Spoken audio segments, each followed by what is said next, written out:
Hey guys, welcome back. I'm gonna change the headset. This is gonna be something that not everybody's gonna need to do. It's totally not necessary. Jessica headset, it's like 18 bucks. These are tried and true. We got this, took maybe a little bit of damage in transit. Anyway, let's take a look and see what you get in a box. So throw that away, we don't need that. We're gonna use all this. So it comes upper and lower cups, and it comes the way it needs to be installed. So if you're not super savvy at this, it's probably a best practice. Take it apart carefully, keep track of the upper and the lower. You do get a star net with every one of these that you purchase. You don't need the star net for our purposes because there's already a star net inside the fork. But if you are upgrading the fork, good to have on hand. Keep these, don't throw it away. It's not extra parts that go in the trash. This is valuable extra parts that one day you might need this. Keep them on hand. And then that's your top cap.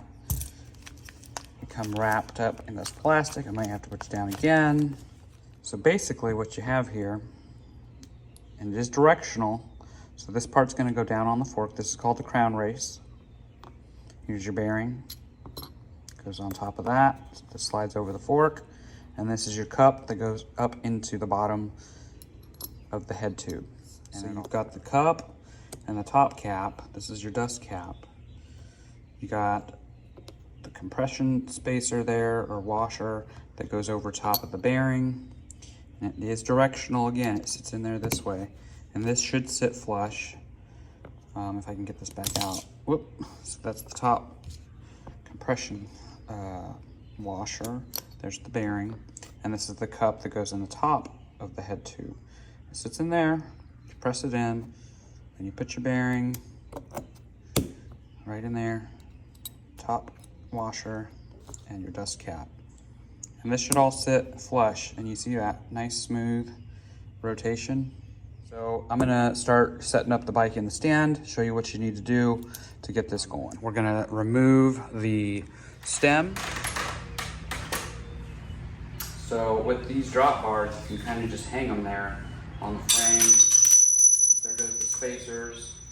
All my spacers flew out. So I've got 3 spacers, I believe. You can set those to the side. On the fork, there's already a crown race. Hopefully it's easily removable. If it's not, we'll try to see if we can reuse it with the new bearing, which we probably can't. Hammer tool. So you basically feed this in through the top, and these little arms expand, go down. It catches on the cups, on the lips of the cup, and you hit it with a mallet, and boom, it pops out. It took me 2 blows, boom, it flew out. It's all the way over there. We're gonna grab the new cup and we're gonna press it in. So this should go right in here, nice and easy. I shouldn't say nice and easy because it's not. You actually need a headset cup press. This part, you'll want to grab yourself a couple of wrenches. You hold one of the bolts at the bottom, and then you do the top, and then you just rotate it until it kind of pulls itself in there. Nice and easy. Try to get it straight. Sometimes it won't go straight, but it'll eventually kind of flatten itself out. So there, it's pretty much seated itself nicely. From here, you can just back it off. You could also throw a little bit of grease inside the cup here if you want to. Totally not necessary. All right, so your first step is your bearings. You just drop that right into the cup, and it should fit in there nice and snug, kind of flush. You don't want it kind of sitting crooked on one side. You want to make sure it's nice and evenly placed. Here's your top washer, compression, whatever that thing's called, and then you've got your top cap, and that's it. So from here, you could just put the fork back in, tighten it down, and you're good to go. I'm gonna reuse the bottom cup and the bottom bearings and all that, because like I said, I can't get this crown race off at this time. So I'm gonna feed this back through and hopefully maintain the cable routing. I don't remember what it looked like. Something like that. So we'll throw this up in here. to get it straight. Actually, no, we can't. We need spacers, but for now we can use it to hold it in place. You can drop your spacers. 3. The stem back on. And then the next step would be the compression cap.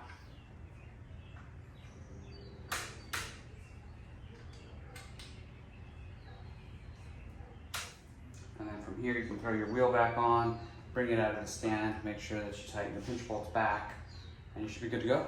Again, we'll do the bottom cup at a later date because I don't want to ruin the fork by, using the wrong tools to get that crown race off. It is a pain in the ass to work on that sometimes. So that's it for now. Let me know what you think. Again, 44-44 headset. Upper and lower cup diameter is 44 millimeters. That's what you're gonna wanna order. Just look online. Amazon has these, JG Bike has these, Buckless has these, Jessica has these. And then, those are the budget ones. You can get these headsets for upwards of $100. Not necessary here. We're trying to keep it budget, so we're going with the Jessica, and it should do us just fine. Hey guys, welcome back. So I did half the headset upgrade. I did the top cup. The bottom cup I decided to wait on because that crown race on there is really tough to get off. I don't have the proper tool.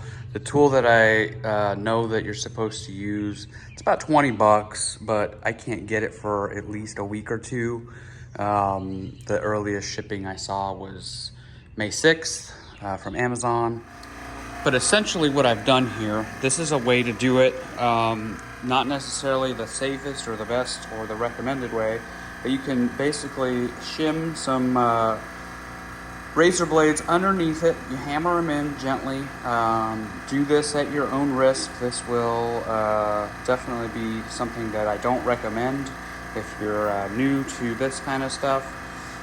Again, the headset upgrade, not totally necessary. It's just a nice to have, having that sealed upper and lower bearing. So you can see there the cage bearings have dropped down. To do this as easy as possible, I had the idea to loosen up the stem, take the spacers out, drop the stem, feed the fork through just a little bit so it's hanging out so I can have access. So that way I didn't have to take the brake off and everything, because it looks like this will be a real pain in the ass to remove the brake because it's threaded through this welded eyelet here. So you would have to take the brake cable out, all the way out of the caliper, potentially causing it to fray because, well, I guess maybe not. I don't know. I guess I could have done it. It probably would have been easy enough, but I didn't want to deal with getting the brake off, taking the brake off, doing all that, realigning it. I have it dialed in where it's super smooth right now. It's not rubbing. I don't want to mess with it again. I spent way too much time. So anyway, this is a way to get the headset or the crown race off. So if I lift this up, you can see as you wedge it in there, it starts to lift up a bit. I've got it lifted up enough to where I can now get a flathead in there. So I'm just gonna gently wedge it in there, pry it up until it kind of breaks free. And then once I get that off, I'll take the fork all the way out, knock out that bottom headset cup, put in the new one, and we'll call this job complete. So it's essentially the same process as the top. So the crown race that you get with the headsets, they come with a slit. So these feed nicely over the fork, and you don't have to beat it on there. It just goes on and it clicks into place. That's where your bearing is gonna sit. Here's your lower headset cup, and it's gonna rest on top of there, and it's gonna spin nice and freely. So here's the blades that I'm using. I got a big old pack of these. So again, not recommended, but it'll get you by in a pinch. Remember to use safety precautions. Put some glasses on, maybe some gloves. I did have a couple of these already in here, and they actually shot out. So luckily I didn't get cut or anything like that, but I've had this, I've used this method in the past. All right, so I've now got quite enough of it up off of the bottom here. So there's a little bit of scuffage that's gonna happen with this method. I'm not too concerned with it. You're not gonna really see it too much. It's gonna be underneath, it's gonna be hidden. So I've got the screwdriver now. I'm able to get up in there and just kind of apply even pressure on all the sides until it kind of breaks free. I don't know if this is working out too well trying to do this one-handed, but you get the idea, right? So there it is. It's now loose. So I'm gonna take this out of the frame, clean this up a little bit, put the new crown race on, and we'll be basically in business. So here is the entire assembly all at once. So there's the bottom cap with the bearings. Now we're clean here. We've got nothing there. I'm gonna give it a quick wipe because I did cause a little bit of chippage there on the paint. Make sure it's nice and clean. I'm gonna slide this down and let's see if I can kind of hear it click. Make sure it's flat on all sides. You can throw a little bit of grease here. Just kind of give it something. That's how it should look. Nice and flat, so you get a nice good connection there. The top one came out very easy. I think it was like 2 blows, maybe 2.5 blows, and it was out. Whoop. So I'm gonna come back in from the top. So you see that? It's locked in place. Grab yourself a mallet. So 2 blows and we're done. Nice and easy. Drop that through. Put this one away. You're done with that one. We're gonna add a little bit of grease around the rim there, just to give it a little more persuasion to want to seat nicely and smoothly. Once it's in there, it's not going anywhere. You're gonna have to hammer it back out if you change it again. So just a little bit, wipe off the excess. Anything that's left over can be crammed up in there, wiped off on the edge. Just line them up. This will rotate and that thing will just get pulled right in. You can see it kind of going, it's closing the gap. It's a little uneven. It will even itself out, don't be worried. I used to be really concerned, like, oh, I'm not getting it straight in the first go. Eventually you'll get there and you'll be flush. Just about there, maybe one more little quarter turn and you'll feel it. It won't want to go anymore. So that's about as good as it's gonna go. Looks to be even, flush, flat, beautiful. So now we just do the opposite, turn this out, grab it off, put your wrenches away, put them away, don't just leave them there. You'll thank yourself later when you don't have to clean it up. I already have the bearing in there, so just like so. I'm gonna put the spacers on, 1, 2, 3. The gap is a little bit wider than I thought it would be. Don't know what's going on there, but it feels good. Doesn't feel like it's super loose.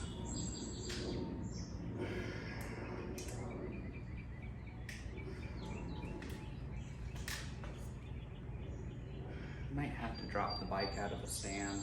But basically that's what you do. I'm gonna fine tune this. I'm gonna drop it out of the stand, make sure that I've got the headset sitting properly because there is a slight gap there. Look at that, I even got the wheel back in, tightened it down without any disc rub. So that's a win right there. Let's bring it out of the stand, tighten those pinch bolts, and wrap this up. You can test to make sure that everything fits right with the headset. If you hold both brakes and rock back and forth, you shouldn't feel any play. You shouldn't feel any bump, or I don't even know how to explain it, but you'll feel some movement up in the front. This feels solid, and then pick it up, rotate it, make sure it flows freely, nice and smooth. You don't hear any grinding, and it's easy to turn, right? You don't want to be like that's an exaggeration, but like you'll know. If you over tighten this top cap, you will know because your turning will be like, oh my God, what happened? So that's a good feel right there. I think we're done. Like I said, not a necessary upgrade, something that you can do if you want to, but it will require a little bit of patience the first time you do it. All right, so I ended up getting it about as tight as it's gonna be, and it's still got plenty of steering mobility. I think that this is just the way it's gonna be. There's gonna be a slight gap there. So it's just probably the design of the fork. It won't go any more in there. It's probably okay. The gap is consistently the same across. I got on the bike, stood up, locked up both the brakes, and kind of rocked back and forth. There's no play in that headset. It steers just perfectly fine. No resistance, nice and smooth like butter.